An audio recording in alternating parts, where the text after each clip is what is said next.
Welcome friends, பாக்லட்சுமி serial இன்னைக்கு எபிசோடில் பார்த்தோம் அப்படின்னா, கணேசன் சொன்ன அந்த 30 நாள் முடிஞ்சிருது. எந்த நேரமும் கணேசன் வீட்டுக்கு வரலாம் அப்படின்னு பாக்கியா ரொம்ப பதட்டமாக இருக்கிறாங்க. கணேசன் இங்கே வரப்ப அமிர்தாவும் எழிலும் இருக்கக்கூடாது அப்படின்றதுக்காக அவங்க 2 பேரையும் ஏதோ காரணம் சொல்லி கோவிலுக்கு அனுப்பி வச்சிடுறாங்க. அவங்க 2 பேரும் வெளியில் கிளம்பி போகிறத இப்போது கணேசன் பார்த்துடுறாரு. வீட்டுக்கு வரப்ப அமிர்தா இருக்கக்கூடாதுன்றதுக்காக தான் அந்த மாதிரி அனுப்பி வைக்கிறாங்க போல் அப்படின்றது அவருக்கு தெரிஞ்சிருது.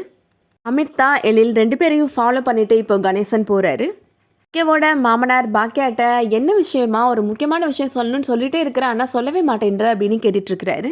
வீட்டில் எல்லாரும் வந்துட்டு மாமா, நான் எல்லாரையும் வச்சே சொல்லிடுறேன் அப்படின்ற மாதிரி பாக்கியா ரொம்ப பதட்டமாகவே இருக்கிறாங்க. இப்போ எல்லாருமே வந்துடுறாங்க. பாக்கியாவோட மாமியாருமே எதுக்குமா இப்போ ஸ்கூல் ஸ்டூடெண்ட்ஸ் மாதிரி எங்கள் எல்லாரையும் உட்கார வச்சுட்டு இருக்கிறேன், என்ன விஷயம்னு சொல்லு பாக்கியா அப்படின்னு கேட்குறாங்க. பாக்கியாவோட மாமனாருமே கரெக்டாக கெஸ் பண்ணிடுறாரு. நானும் ரொம்ப நாளாக உன்னை நோட் பண்ணிட்டு தான் இருக்கிறேம்மா, நீ ஒரு மாதிரி பதட்டத்தோடு தான் இருக்கிறேம்மா அப்படின்னு சொல்கிறாரு.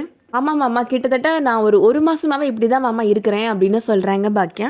ரொம்ப முக்கியமான விஷயம் சொல்லணுமா அப்படின்னு கோபியுமே கேட்டுட்ருக்கிறாரு. பாக்கியா ஒரு வழியாக உண்மையை போட்டு உடச்சிடுறாங்க. அமிர்தாவோட பழைய வாழ்க்கையை பற்றி அவங்க எல்லாருக்கும் தெரியும்ல அப்படின்னு சொல்கிறாங்க பாக்கியா.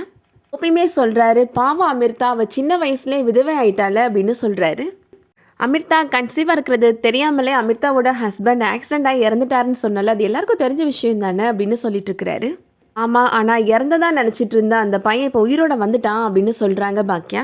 கேட்ட உடனே வீட்டில் இருக்கிற எல்லாருமே ரொம்ப ஷாக் ஆகிடுறாங்க. அது எப்படிமா இறந்து போனவே திரும்பி வர முடியும் அப்படின்ற மாதிரி செலியனுமே கேட்டுட்ருக்கிறாரு. 2 வருஷமாக அந்த பையன் நினைவில்லாமல் இருந்தானா, அதுக்கப்புறம் தான் இங்கே வந்துட்டான் அப்படின்னு சொல்கிறாங்க பாக்கியா. கணேசனை மீட் பண்ணது, அதுக்கப்புறமா கணேசனை பார்த்து பேசி 30 நாள் டைம் கேட்டது, இது எல்லாத்தையும் பற்றி சொல்லிட்டு இருக்கிறாங்க பாக்கியா. அதை கேட்ட கோபிக்குமே இப்போ ஒரு டவுட் வருது. அன்னைக்கு ஒரு பையன் என்னை தேடி வந்தான்ல, தாடி கூட வச்சுருந்தான்ல, அவன் தான் கணேசனா அப்படின்ற மாதிரி கேட்குறாரு. நீ கூட எழிலோட ஃப்ரெண்டுன்னு சொல்லி கூட்டிகிட்டு போய் தனியாக பேசினியே பாக்கியா அப்படின்னு கேட்குறாரு. ஆமாம், அவன் தான் கணேசன் அப்படின்னு சொல்கிறாங்க பாக்கியா. பாக்கியாவோட மாமனாருமே சொல்கிறாரு, ஒரு தடவை நாங்கள் பார்க்குக்கு போகிறப்ப கூட ஒரு பையன் வந்து இதே மாதிரி வயசில் எனக்கும் ஒரு பொண்ணு இருக்கிறா அப்படின்னு நிலா பாப்பா பார்த்து சொன்னான் அப்படின்னு சொல்கிறாரு. கொஞ்ச நேரம் நான் நிலா பாப்பா கூட விளாண்டுட்டு போகிறேன்னு கூட விளையாண்டான், ஒருவேளை நீ சொல்கிற பையன் தான் அவனாக இருக்குமோ அப்படின்ற மாதிரி கேட்குறாரு. கண்டிப்பாக அவனாக தான் இருக்கணும் அப்படின்னு பாக்கியா சொல்லிட்டு இருக்கிறாங்க. பாக்கியாவோட மாமியார், என்ன பாக்கியா இப்படி தலையில் இடியை தூக்கி போடுறியே அப்படின்னு சொல்லிட்டு ரொம்ப அதிர்ச்சி ஆகிடுறாங்க.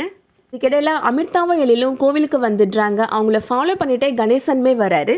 அமிர்தாவை பார்க்குற கணேசன் மனசில் நினச்சிக்கிறாரு, இன்னைக்கு நான் உன்னையும் பாப்பாவையும் என்னோட கூட்டிகிட்டு போயிடுவேன் அமிர்தா அப்படின்னு நினச்சிட்ருக்கிறாரு. அவங்க 2 பேர் பின்னாடியே இப்போது கணேசன் வந்துட்டுருக்கிறாரு. எழிலுக்கு யாரோ ஃபாலோ பண்ணுற மாதிரியே தோணுது. யாரோ நம்மளை ஃபாலோ பண்ணுற மாதிரி இருக்கு அமிர்தா அப்படின்னு சொல்லிட்டு இருக்கிறாரு. எல்லாம் யாரும் இல்லைங்க அப்படின்ற மாதிரி சொல்லிடுறாங்க அமிர்தா. இதுக்கிடையில் பாக்கியாட்ட இப்போது செலியன் கேட்டுட்ருக்கிறாரு, அந்த பையன் எதுக்கு திரும்பி வந்தால் அவனுக்கு என்ன தான் வேணுமா அப்படின்னு கேட்டுட்ருக்கிறாரு. அவனுக்கு அமிர்தாவும் நிலா பாப்பாவும் வேணுமா அப்படின்னு சொல்கிறாங்க பாக்கியா. இடையில அமிர்தா எழில்கிட்ட சொல்லிட்டு இருக்காங்க, நான் நிலா பாப்பாவுக்காக ஒரு வேண்டுதல் வச்சுருந்தேன், அதை பற்றி விசாரிச்சுட்டு வந்துடுறேன் அப்படின்னு சொல்லிட்டு போகிறாங்க. அமிர்தா அப்படின்னு யாரோ கூப்பிடுற மாதிரி இருக்குது. திரும்பி பார்த்தா அங்கே கணேசன் நிற்கிறத பார்த்த உடனே ரொம்ப அதிர்ச்சி ஆகிடுறாங்க அமிர்தா. அதோட இன்னைக்கான எபிசோட் முடியுது. எழில் கூட வாழ போகிறாங்களா அமிர்தா, இல்லை கணேசன் கூட சேர்ந்து போக போகிறாங்களா? வெயிட் பண்ணி பார்க்கலாம் அமிர்தா என்ன முடிவு எடுப்பாங்கன்றத. இந்த வீடியோ பிடிச்சிருந்துச்சுன்னா லைக் பண்ணிக்கோங்க. சீரியல் அப்டேட்ஸ்க்கு நம்ம சேனலை சப்ஸ்கிரைப் பண்ணிக்கோங்க. தேங்க்ஸ் ஃபார் வாட்சிங்.